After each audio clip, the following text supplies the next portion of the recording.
छत्तीसगढ़ में 4 दशक से माओवाद काबिज है और 4 दशक से काबिज माओवाद से लड़ने के लिए हज़ारों की संख्या में जवानों को तैनात किया गया है और हर कोई ये सोच रहा था कि कब खत्म होगा माओवाद। लेकिन छत्तीसगढ़ के भारत के जो केंद्रीय गृह मंत्री अमित शाह, उन्होंने एक डेडलाइन तय की कि 31 मार्च 2026 तक माओवाद को पूरी तरह से जड़ से केवल दंडकारण्य ही नहीं बल्कि पूरे देश से समाप्त कर दिया जाएगा। और उसको लेकर एक बड़ी मुठभेड़ हुई बीते दिनों, जिसने इस बात की ओर इशारा किया है कि वाकई में लगता है कि अभी 31 मार्च तक माओवाद समाप्ति की ओर है। और इस बड़ी मुठभेड़ को लेकर हर किसी की जिज्ञासा है कि वो इलाका कैसा है जहाँ पे मुठभेड़ हुई होगी और वहाँ की क्या तस्वीरें हैं। तो सबसे पहले हालांकि बस्तर टॉकीज ग्राउंड रिपोर्ट करने की तैयारी में है। मौसम हालांकि अभी साथ नहीं दे रहा, लेकिन कुछ तस्वीरें आई, मुझे लगा कि उन तस्वीरों को आपको दिखाऊं। तो तस्वीरें आपको दिखाते हैं। नमस्कार, मैं विकास तिवारी हूँ, आप बस्तर टॉकीज देख रहे हैं।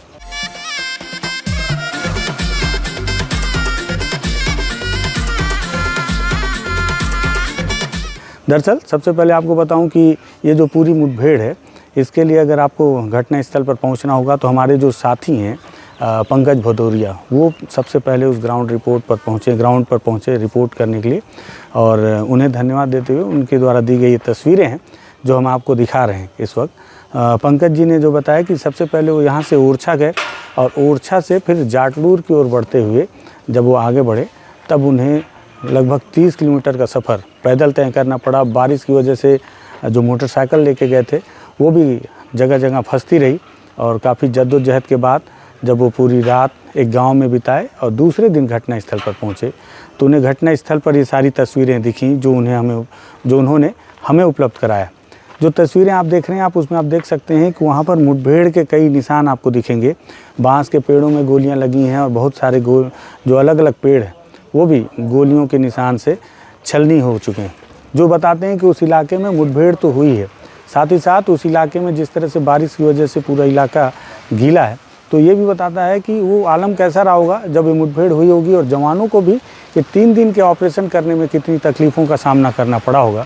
साथ ही साथ हालांकि कई जवानों ने भी नाम न बताने की शर्त पर ये बताया कि उस इलाके पर ऐसा कोई साक्ष्य नहीं मिला कि जहां आप इस बात को साबित कर सकें कि माओवादियों का सबसे टॉप मोस्ट जो लीडर है वो इस इलाके में लंबे समय से कैंप कर रहा होगा, क्योंकि उस इलाके में बसवराजू की उपस्थिति ज़रूर थी लेकिन उसने वहाँ पर कोई कैंप लगा कर नहीं रखा था। इसके पहले भी जब हमने आपको याद हो टेकामेटा में जोगन्ना के मारे जाने पर ग्राउंड रिपोर्ट की थी, वहाँ पर हमें कुछ तस्वीरें ऐसी दिखी थी जहाँ पर जोगन्ना ने जो स्थायी कैंप लगा रखा था, कई छोटे छोटे झोपड़ियाँ वहाँ पर बनाई गई थी और मच्छरदानी तक लगाने के निशान हमें वहाँ पर मिले थे। लेकिन यहाँ पर बसवराजू के रहने वाले जगह पर ऐसी कोई भी तस्वीर सामने नहीं आई।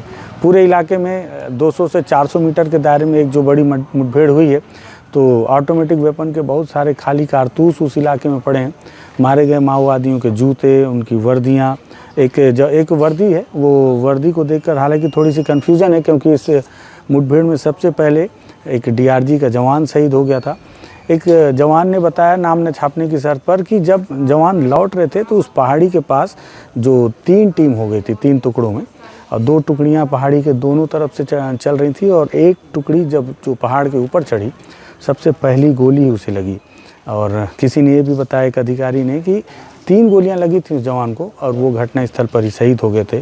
प्रथम दृष्टया उनके जो साथी जवान थे उन्हें ये लगा कि हो सकता है कि ये गलतफहमी में गोली चल गई है। कुछ देर बाद जब उन्हें ये पता चला कि ये गलतफहमी में नहीं बल्कि माओवादियों की तरफ से अटैक हुआ है, तब फिर सारे जवानों ने पोजीशन ली और उस इलाके पर फिर ताबड़तोड़ गोलियां चलती रहीं।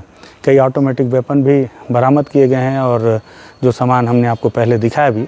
और उसके बाद उस इलाके की ये तस्वीरें आप देखिए किस तरह से चारों तरफ माओवादियों के कुछ सामान बिखरे पड़े हैं। बहुत सारे सामान और दस्तावेज जवानों ने घटनास्थल से एकत्रित करके अपने साथ वापस लाए और अभी भी घटनास्थल पर बहुत सारे साक्ष्य जवानों के अनुसार भी हैं और पंकज भदौरिया जी के अनुसार भी हैं, वहाँ मौजूद हैं। हम अभी भी 1 से 2 दिन के अंदर कोशिश करेंगे कि जब मौसम साथ देगा तो हम उस घटनास्थल की बहुत डिटेलिंग में आपको बताएं कि कैसे माओवादियों का सबसे बड़ा नेता बसवराजू, जिसे जवानों ने सोचा भी नहीं था कि कभी टारगेट किया जाएगा इतनी जल्दी, उसे टारगेट किया गया। जबकि लोग सोचते हैं कि माओवाद को समाप्त करने से पहले हिड़मा को मारा जाएगा या दामोदर को मारा जाएगा या एर्रा, देवा, इन सब के नाम की चर्चा होती थी। बीते दिनों कर्रे गुट्टा की पहाड़ियों में भी एक बार भी बसवा राजू को घेरने का जिक्र नहीं आया। यहाँ तक कि इसके पहले भी अबूझमाड़ में कई सारी मुठभेड़ें हुई, लेकिन किसी भी मुठभेड़ में कभी बसवा राजू का नाम नहीं आया कि वो गिर गया।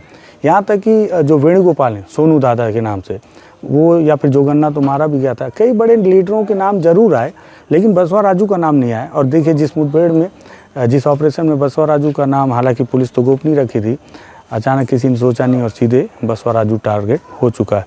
अब लोगों का ये भी सोचना है कि क्या माओवाद वाकई में ख़त्म हो जाएगा, लेकिन मुझे लगता है कि माओवादियों में अभी भी कई सेंट्रल कमेटी और पोलित ब्यूरो हैं।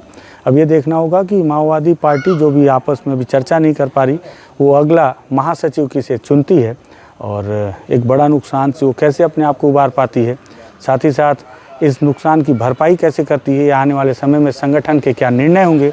जिस तरह से लगातार उनके द्वारा शांति वार्ता को लेकर पत्र लिखा जा रहा है, तो ये भी देखना होगा कि सरकार अब शांति वार्ता को लेकर क्या रुख अपनाती है, क्योंकि अब सरकार का कॉन्फिडेंस इतना हाई है। अब उनको लग रहा है कि जब इनका शीर्ष नेतृत्व ही मारा गया है तो लीडरशिप करेगा कौन, लीडरशिप कौन करेगा, इस पर भी हम अलग से बातचीत करेंगे। मुझे लगा प्राथमिक तौर पर आपको ये सारी तस्वीरें दिखा दूं। ग्राउंड पर जब हम जाएंगे तो आपको विधिवत आपको और समझाने की कोशिश करेंगे कि मुठभेड़ कैसी हुई थी। ये प्राथमिक तस्वीरें अगर आपको ठीक ठाक लगी हो तो शेयर कीजिएगा, बस्तर टॉकीज़ को सब्सक्राइब कीजिएगा। धन्यवाद।